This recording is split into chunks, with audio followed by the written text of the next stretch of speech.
Hi everybody, welcome back to day 2 of vlogs here of a rideshare driver. And today I promised you guys I was gonna give you an update on what happened yesterday if I did the 30 rides for the promotions, because remember yesterday we talked about the promotions and how they work. If you didn't watch yesterday's video, please go ahead and watch it. I'm gonna leave the link to it in the description. You can watch it and also subscribe so you don't miss out on these videos as we bring them out to you guys. But yeah, so today I promised you guys I was gonna talk about the question that I get asked the most when I'm driving for Uber. And the question that I get asked the most by my riders or even other people that I meet in this business is always, you speak good English, where are you from? That is the number one question. Well, the first part of it is kind of like a gesture where they just say, oh, you speak good English. And then it's always followed by, where you from? And you should see the expressions on their faces when I tell them that I'm African. Like they don't get it. When I tell them I come from the East and I'm East African, they always have the same expression. They just can't believe it. So most of the people usually follow it up with so do they speak English in your country? I'm like, oh yeah, we were introduced to English when we were kids, and you know, we graduated in the language, wrote papers in the language, went to uni in the language. The only difference is we speak it differently. You know, we speak it differently, we write it differently. But yes, we in Africa we introduced to English at age 2, and it's actually the real thing that shows an African who went to school and an African who did not go to school, because every African who went to school of some sort, formal education, has to speak some kind of English, at least in 90% of the country. I think it may even be 97% of the countries in Africa speak some type of English, and kids get introduced to it when they're about 2 to 3 years old. So that's the question I get most when I'm driving, when I'm doing this job. The second question that I get most when I'm doing this job is, do you like it? I mean, like, do you like driving for Uber?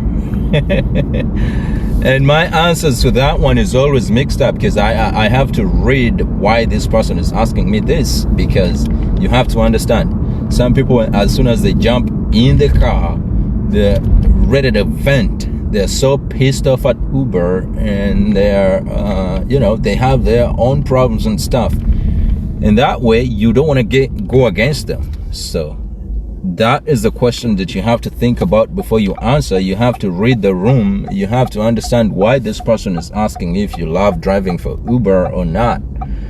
And usually I just tell them, yeah, I actually do love it, and this is why I keep showing up.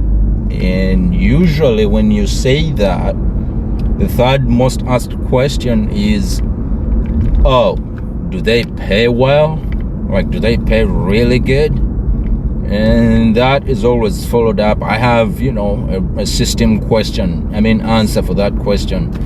I usually say, oh, for me, I usually shoot for 30 rides or this much amount of money a day, and whatever comes fast is whatever I go home with.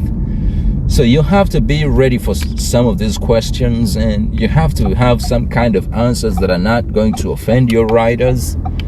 But yeah, going back to number one question is, oh, you speak good English, where you from? I actually realize some of the drivers actually have a problem with that. They get offended when they ask that question. But for me, I actually do not get offended. I mean, like, we all speak English, but we speak it differently, and it does not really matter, because even in the US itself, there is different kind of, you know, which I would even call dialects to English. Like, people speak differently. Other people feel offended when you tell them they have an accent. But even in the US, we speak American English, which to me is not the original English language that is spoken in, you know, the United Kingdom. So everybody, to me, has their own way of speaking. It's like a DNA that everybody is different from another person. And I really don't take offense to when somebody says, oh, you speak differently, or you speak good English, or you do ABCD. I don't take that as an offensive question. And it being number one question that I get on a daily basis, I don't really take offense from it. And I actually like it because it's a very good conversation starter to me. It gives me a chance to explain to this person where I come from, which most of the people find exotic, other people find, crazy. Other people want to know your story of how you got into the US and all that stuff. But yeah, in today's vlog, I thought I would talk about that.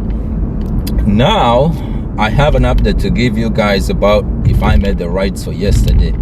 Yes, I did it. So my goal was to make 30 rides yesterday, and I did it. And the money was kind of really healthy because I did good with all these red spots coming back on the map and side quests and stuff. So I did really good. I was proud of myself. And today I was still shooting for 30 rides. As you can see, it's getting dark. It's about 8 p.m. right now. So that means only one thing, that I'm about to get back home. And you can tell even today I did good. I'm proud of myself even today because I've already made my rides and I have about 2 hours on my time, so which means I can even push it further and create a couple more rides in, get a couple more rides in. So tomorrow on Sunday I have some more time, to relax a little bit because I'll be looking for less than 30 rides. But yeah, that's what it is, guys, and I hope you guys really like this video. A couple of questions that I get asked most when I'm doing Uber. And I'll be back again tomorrow with an update on how many rides I did today and how many rides I'll be sticking out for tomorrow. But tomorrow I'm gonna talk about something really, really special about the earnings and the side quests and the red zones that have come back on the map since the pandemic hit.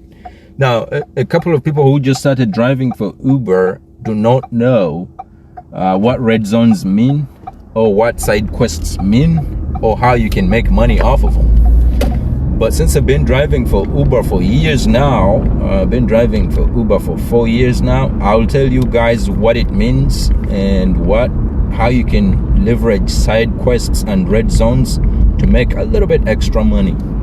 But that is going to be in tomorrow's video. For today's video, thank you so much for watching, guys, and please go ahead and hit the subscribe button, and also let me know what you think about in the comment section below.